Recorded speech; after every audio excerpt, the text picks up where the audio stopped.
Assalamualaikum warahmatullahi wabarakatuh. Baiklah teman-teman, kali ini kita akan membahas saham IPO yaitu PT MPX Logistik International Tbk atau dengan kode saham MPXL, di mana untuk sektornya yaitu transportation dan logistik. Kemudian untuk kegiatan usaha utamanya yaitu bergerak di bidang pengangkutan dan perdagangan teman-teman.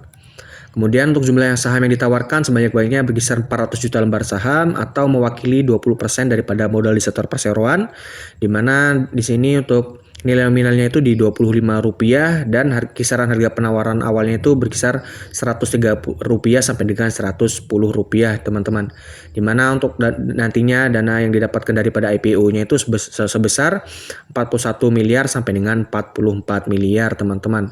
Dan nantinya MPXL ini dibarengi dengan waran seri 1 dengan rasio 5:1 teman-teman. Kemudian untuk kisaran pelaksanaan harga waran seri satunya itu berkisar di Rp198 sampai dengan Rp368 teman-teman.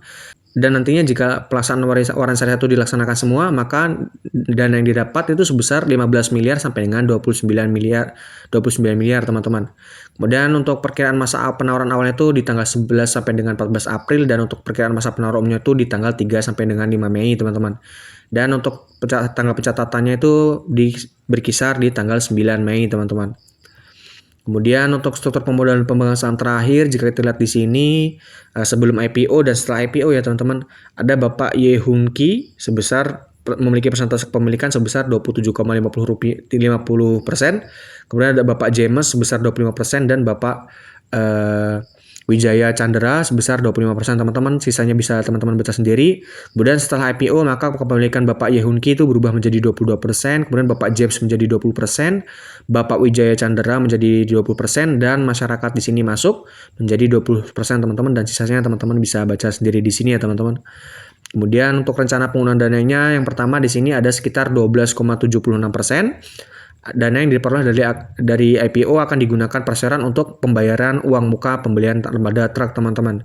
Artinya di sini bagus ya teman-teman untuk ekspansi usaha untuk pembelian armada truk. Kemudian untuk yang nomor 2 di sini ada berkisar 36,99%. Dan yang diperoleh akan digunakan untuk pembelian tanah. Dari sini juga bagus, artinya untuk ekspansi usaha. Dan 50,25% ini akan digunakan untuk modal kerja teman-teman.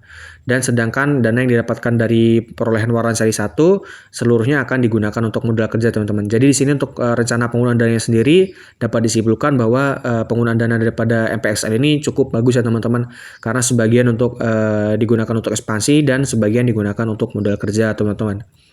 Kemudian di sini ada ikhtiar data keuangan penting. Jika kita lihat di sini dari tahun 2019 sampai dengan tahun 2022 per 30 November, nilai asetnya ini dapat dikatakan stagnan ya teman-teman jika kita lihat di sini, di mana untuk nilai asetnya itu di tahun 2019 itu MPXL memiliki nilai aset sebesar 61 miliar, kemudian di tahun 2020 ini turun menjadi 54 miliar, mungkin ini terdampak pandemi ya teman-teman, dan turun kembali di tahun 2021 menjadi 52 miliar, akan tetapi di per 30 September 2022 asetnya naik menjadi 62 miliar dan di November itu turun kembali menjadi 60 miliar teman-teman. Di sini artinya untuk asetnya sendiri itu stagnan ya teman-teman. Dari 2019 ke tahun 2022 itu berkisar 60 miliar teman-teman. Akan tetapi jika kita lihat di liabilitasnya, maka dari 2019 ke tahun 2022 ini dapat dikatakan liabilitasnya ini cenderung turun ya teman-teman. Di mana di sini 2019-nya itu di PT MPXL ini memiliki liabilitas atau hutang sebesar 49 miliar, kemudian di tahun 2020 turun menjadi 38 miliar, dan di tahun 2021 turun lagi menjadi 21 miliar, kemudian di per 30 September itu turun menjadi 21,1 miliar, dan di tahun 2022 per 30 November turun lagi menjadi 17,8 miliar teman-teman. Artinya di sini untuk liabilitas ini bagus ya teman-teman, karena dari tahun ke tahun ini semakin berkurang utangnya teman-teman. Dan jika kita lihat dari ekuitasnya atau modalnya, ini dari 2019 ke tahun 2022 dapat dikatakan ini ada mengalami peningkatan ya teman-teman. Di mana di 2019 ini memiliki ekuitas sebesar 12 miliar, kemudian 2020 naik menjadi 15 miliar, naik kembali menjadi 30 miliar, dan per 30 November 2022 itu asetnya sebesar 42 miliar teman-teman. Artinya di sini bagus ya teman-teman, hutangnya dari tahun ke tahun turun, akan tetapi modalnya dari tahun ke tahun bertambah teman-teman. Dan jika kita kita lihat dari rasio hutang, maka dapat dikatakan MPXL ini hutangnya dalam keadaan aman ya teman-teman, karena nilai hutangnya itu atau nilai liabilitasnya itu lebih kecil ketimbang nilai ekuitasnya teman-teman. Artinya dapat dikatakan aman teman-teman untuk rasio hutang teman-teman. Kemudian di sini ada laporan laba rugi dan penghasilan kompresif lain. Jika kita lihat di sini ada laba kompresif dari tahun 2019 ke tahun 2022 per 30 November. Maka jika kita lihat di sini ini labanya itu cenderung naik ya teman-teman sampai dengan tahun 2021, di mana dari 2019 ini laba kompresif daripada PMPXL ini sebesar 634 juta.